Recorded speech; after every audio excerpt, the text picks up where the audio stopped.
Welcome to the CK Branding video series, The Balance of Mission and Business in Social Enterprise Marketing. Today we're having a conversation with Appetite for Change with Breaking Bed Cafe. Blaire is on the line with us. Thank you, Blaire, for joining us today.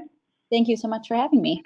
So let's get started. Appetite for Change's model is that they have one big overarching mission to help people both in job placement and getting connected to agriculture. We'll get into a little bit more of what each of their programs is, but they have many programs under one roof. So the question today is, how do they manage all of the marketing for each program? Do they split it between different programs? Do they keep it all together? And how do they keep everything rolling under the big umbrella of Appetite for Change?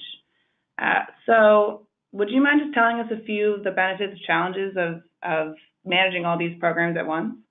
At Appetite for Change, our mission is to use food as a tool for health, wealth, and social change. And underneath that, we touch a variety of different things. So our flagship program is our Community Cooks program, which is an opportunity for people in the community to come together and cook, learn, discuss issues in the community. We also have urban agriculture programs. So we have 9 urban gardens around North Minneapolis. We do policy work through Northside Fresh. We have a kitchen incubator, which helps small food businesses grow their ideas. And then we also run and operate Breaking Bread Cafe and Catering, which is a full-service sit-down restaurant offering healthy, fresh foods. So we're doing a lot. Oh, and then as you're scrolling down, I'm seeing we also, one of our main programs is our youth programming, where we offer a variety of training and opportunities to youth ages 14 to 24. Great. So you guys are very busy. Yeah. So the challenges of that are being able to communicate effectively what all the different things we do are. The benefits is that we are touching so many things. So there's a lot of opportunity to talk to a lot of different people about the things that we do. The main challenge is making sure that we're not losing people and losing an audience when we start to explain the different pieces and different programs. So when you say lose people, do you think that it's easy to overwhelm people who are maybe connected to one program and then they learn about all the other programs that you offer? Exactly. Yeah. So one of my main goals has been to try to look at all these different programs and kind of see what they have in common and talk about them that way instead of maybe talking about them in a more traditionally siloed way. So instead of saying, we have an incubator kitchen and urban farms, talking about how we work with food in general. Mm-hmm. So then when someone engages with your programming in one of your programs, say they're in the Kindred Kitchen that you just spoke about, how are they able to learn about everything else that Appetite for Change does as well? So Kindred Kitchen specifically, before people sign up to be a part of that program, they will get more information on AFC as a whole and the other programs and services we offer. So kind of at every different program point, people are able to find out more about what we do.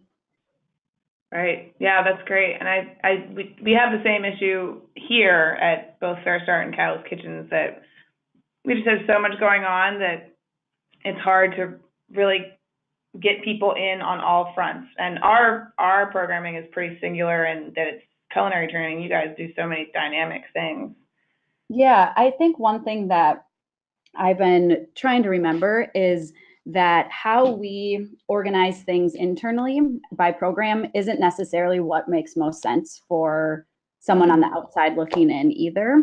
So just because it makes sense for us to divide certain programs, when we're trying to communicate it to whether that's potential participants or volunteers or donors, speaking it in a language that makes sense to who we're talking to, I think is a big part of our strategy. Yeah, we run into that as well, and about just the jargon of the business, since we are in it, and then we kind of bring ourselves out when we realize that there are a lot of people who don't know what social enterprise is or how training may be incorporated in that, and so we have to kind of pull ourselves out of our day to day.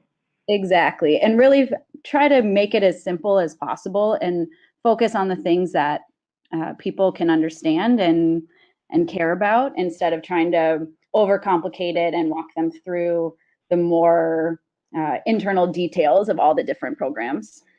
Mm-hmm. Do you have a lot of overlap between programs? Say somebody who's involved in one program may become involved in another, or is it different audiences that you're targeting? It depends. So for the youth training and opportunities, they're also working in the garden. So there's overlap there with the urban agriculture. And then they're also working in the cafe. So there's overlap with breaking bread. We also use the produce from our gardens in breaking bread. So there's some overlap there. So it's kind of all interconnected, which makes it more challenging as well. Right. So then within each of your channels, do you market each? I noticed that you have different websites for a lot of the different programs. So Breaking Bread has a website, Kindred Kitchen has a website. Do you market them on their own channels and then keep an overarching appetite for change? Or how do you manage the Yeah, overall, social marketing and then marketing each program individually as well? that's a really good question. And that is kind of what I'm currently working on streamlining right now. And the way I'm doing that is I'm trying to look at all of these websites, look at all of the different social channels per program and see what are people actually looking at, what are they actually engaging in, where are they going to get the information they need. And then from that deciding, okay, are all of these different channels necessary? Does Kindred Kitchen really need its own Twitter, for example? Are people actually going there? So I'm kind of in the audit phase of that, of seeing if all of these different channels are really necessary or if they're just kind of diluting the overall message. Hmm. Yeah, and so do you currently have different, as far as social media goes, do you currently have different channels for each program? So we currently, so for Kindred Kitchen, Appetite for Change, Breaking Bread, and Northside Fresh all have their own websites and social channels. And what I'm finding is that it's too much of the same information across channels. So what's more effective is to say to say less. I think the original thought might have been that if we're getting the message out on multiple channels, that more people are seeing it. But I think condensing the message and concentrating the message and eliminating maybe some of those unnecessary Twitters or Instagrams will really help focus in and make the message stronger. So you may be currently in a consolidation phase or may Exactly. pursue that soon. Yep. Yep. That's great. I feel like a lot of members have gone through similar questions of what we do is different but similar. Should it all be under one umbrella? Should it be separated out? Which I can Right. see as a challenge. But then also the other side is that if you're under one umbrella, how do you make sure that you're greeting the right audiences? So Exactly. And I think, there's different messages can work on different platforms. So as most people probably know, Facebook is great for events. So it might make sense for each program that is going to be having a lot of events to have their own Facebook, but then they don't necessarily also need their own Instagram. So it's yeah, really just seeing where there's a little bit of a traffic jam among channels and among messaging, and then trying to sort through it. right. So another thing I wanted to talk to you about is that your organization does advocacy work through Northside Fresh program, which is relatively unique in our member network. And so I wanted to know a little bit more about how that plays into your mission. How do people find out about that? How do you, again, market that through your channels and reach people who want to get involved? Yeah, so Northside Fresh Coalition, it's really a community-based partnership of a ton of organizations, businesses, members working to improve the food system. And it directly relates to a lot of the work that we do. So while they're their own, in a lot of ways, Northside Fresh is their own entity housed under Appetite for Change. We partner on events. We spread the word on kind of anything that they want help spreading the word on. So yeah, so it's really it's kind of a mutual partnership when we try to get all of our program participants and volunteers and donors aware of the work that Northside Fresh is doing. Do you find any challenges in the marketing of Northside Fresh and where to find the line of how politically involved your organization cares to be? I know that can be touchy Right. of how much do we want to be a voice and how much do we want to remain, say, in our own bubble. Right. Yeah, I think it's hard because some of those things definitely verge on political, but I think for us, it's the issues surrounding food and access to food.